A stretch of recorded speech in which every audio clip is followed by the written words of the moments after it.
Bonjour à tous. Nous allons l'appeler Christine. Elle a 49 ans. Elle est assistante, c'est l'assistante fiable et appréciée de Bernard, qui a une fonction de directeur financier dans une PME et avec qui elle travaille depuis plus de 10 ans.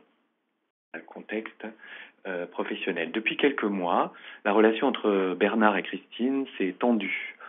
En fait, Bernard se plaint des erreurs qui sont assez inhabituelles venant de Christine, des absences non planifiées à répétition et de sa moindre implication dans le travail.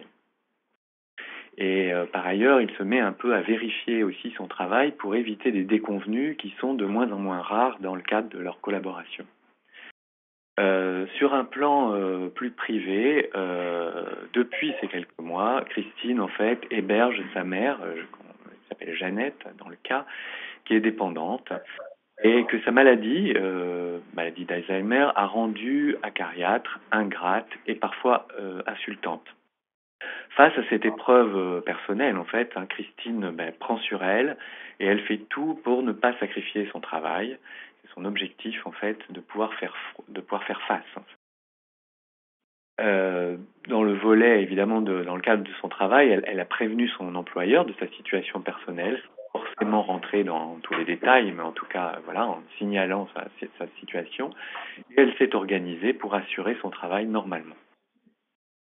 Alors, pendant ces heures de travail, la difficulté que rencontre Christine, évidemment, c'est qu'elle a du mal à se concentrer et elle observe, elle réalise en fait qu'elle rumine beaucoup, en fait, qu'elle ressasse beaucoup. Alors, parmi ces ruminations et ces difficultés de concentration, elle se surprend évidemment à repenser de manière un peu brutale comme ça à l'injustice, à la dureté de sa situation.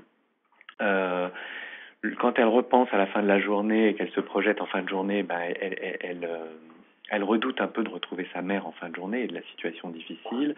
Elle s'en veut, par ailleurs, de se sentir ou d'être incapable de faire face, aussi bien face à la situation d'aidant, en fait, vis-à-vis du comportement de sa mère, et puis aussi sur le plan professionnel, elle se sentait assez infaillible jusqu'à présent, et c'était une bonne professionnelle, et elle voit qu'elle est en train de commettre des erreurs qui sont en train de modifier des choses. Et du coup, ça va même jusqu'à la pensée qu'elle va redouter de perdre son emploi, qui serait évidemment une pénalité pour elle parce que économiquement ça serait compliqué, mais en plus ça voudrait dire aussi de devoir se retrouver face à face avec sa mère toute la journée, ce qui évidemment aggrave encore plus la vision qu'elle a de sa situation. Alors face aux reproches de Bernard, Christine a plutôt tendance à faire des excuses un peu confuses. Elle promet que ça ne se produira plus, elle redouble d'efforts, elle essaye de faire de son mieux. Et parallèlement à tout ça, elle se sent peu à peu perdre pied, sans pouvoir vraiment parler ou s'ouvrir de la difficulté qu'elle rencontre. Alors, certains jours de grand découragement, Christine, évidemment, se connecte sur des forums d'aidants. On a eu l'occasion, évidemment, d'en évoquer tout à l'heure, avec lesquels elle échange. Donc, elle y trouve de l'écoute, la compréhension, du réconfort, que son entourage, que ce soit entourage familial, qui est limité à ses sœurs, peu importe le cadre de Christine, mais aussi son entourage professionnel où elle ne peut pas en parler vraiment. Alors, évidemment, cela la soulage, mais en fait, elle observe que l'effet n'est pas vraiment durable, en fait, que la réalité l'emporte évidemment chaque jour. Alors, là, de la situation, Bernard commence à contacter la DRH et évoque pour la première fois la perspective de remplacer Christine. Ça n'est pas une menace qu'il veut mettre à exécution, mais il veut s'en ouvrir auprès de la DRH parce qu'il commence vraiment à avoir un problème, en fait, dans la collaboration. Quelle peut être l'attitude, en fait, ou la façon de réagir de la DRH face à cette situation?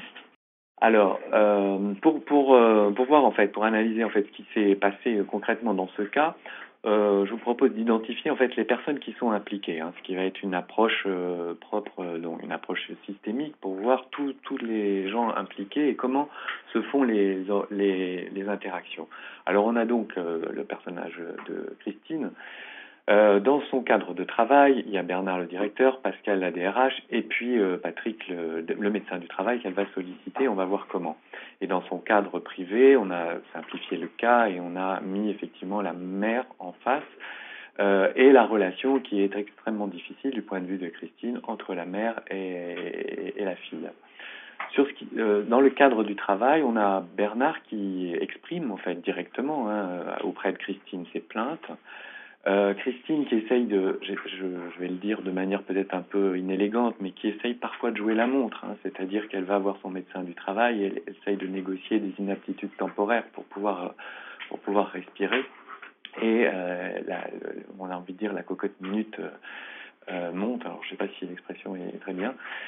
Et voilà, elle essaye de réguler la situation en tout cas de cette façon.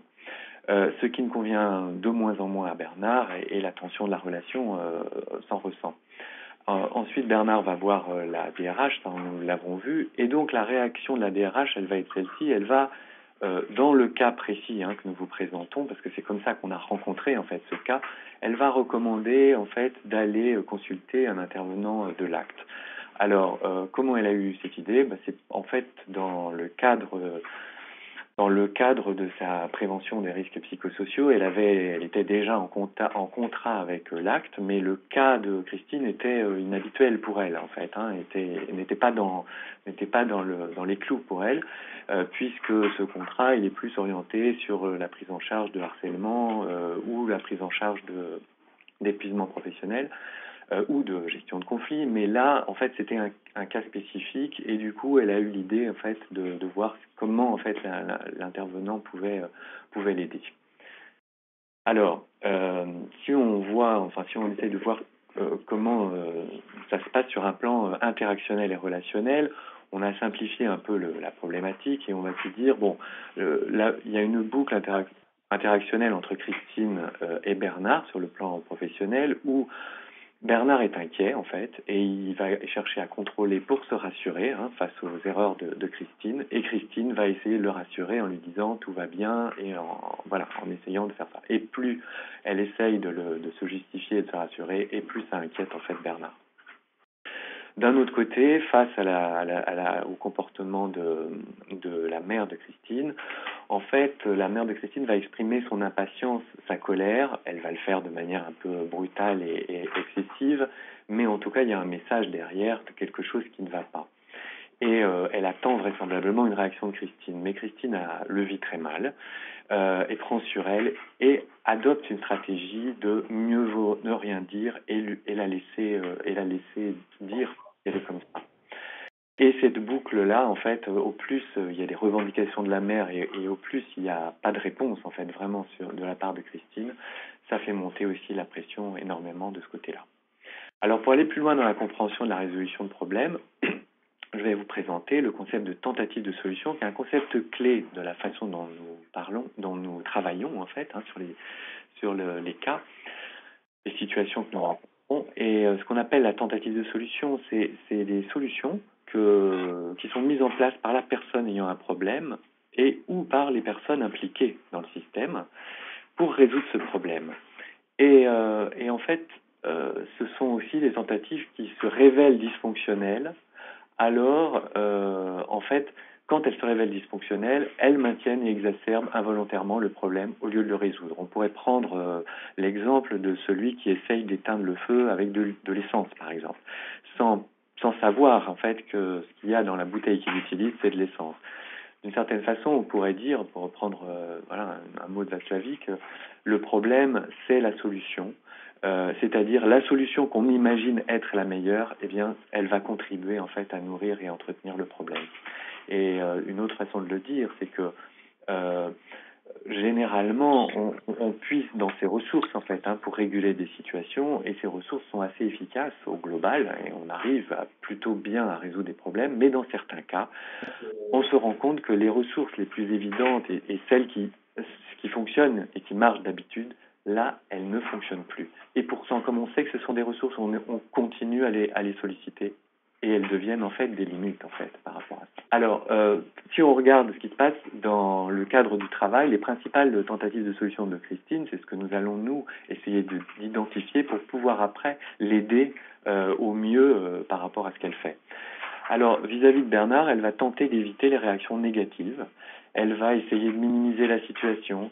Elle va éviter de prévenir de ses difficultés, de dire ce qu'elle ressent vis-à-vis des reproches de Bernard notamment. Et elle va chercher, comme on l'a vu tout à l'heure, à le rassurer, et notamment après coup, après la mise en évidence de ses erreurs. Du coup, comme on l'a vu, Bernard, lui, il est de moins en moins rassuré et sur la fiabilité professionnelle, mais ça va même plus loin, c'est-à-dire qu'aussi sur sa fiabilité relationnelle, parce que maintenant, la tentative de réassurance de Christine n'a plus de valeur en fait aux yeux de Bernard, et comme ils ont une relation de confiance depuis déjà 10 ans, ça le fragilise aussi lui. Enfin, il est voilà très inconfortable aussi par rapport à ça. Dans le cadre privé, c'est un peu différent.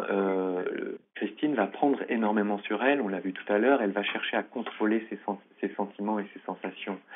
Et donc, elle va surtout réfréner sa colère et elle va redoubler d'abnégation face au comportement agressif de Jeannette. Elle a beau rationaliser, de savoir que c'est la maladie, c'est plus fort qu'elle. La colère est très très forte chez elle, mais elle essaye de la contrôler.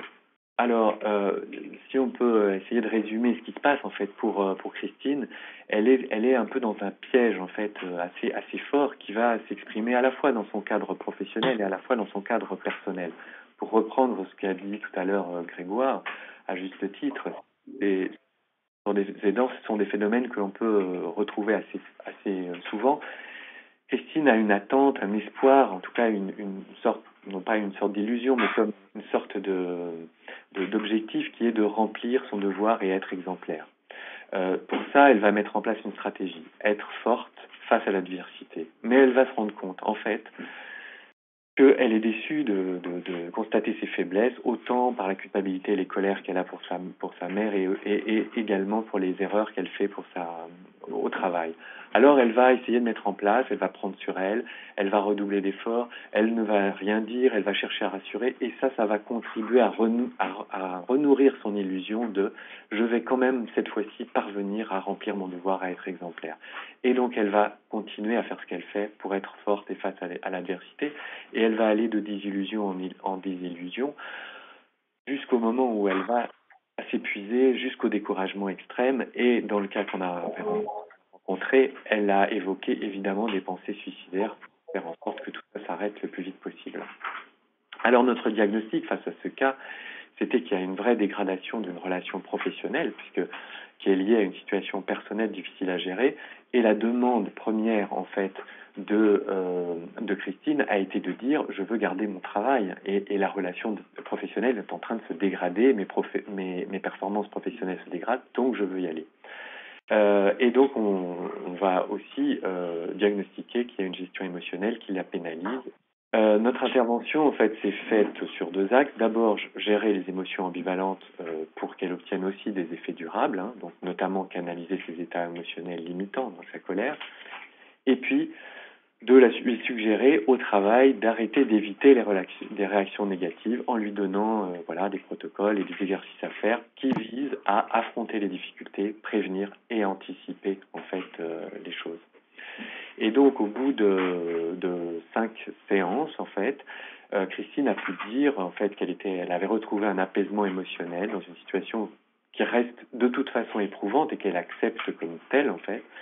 Et à titre d'exemple, elle dit, en donnant une vraie place à ma colère et à ma tristesse, j'ai pu sortir de la culpabilité, des ruminations, et je supporte mieux maintenant ma situation.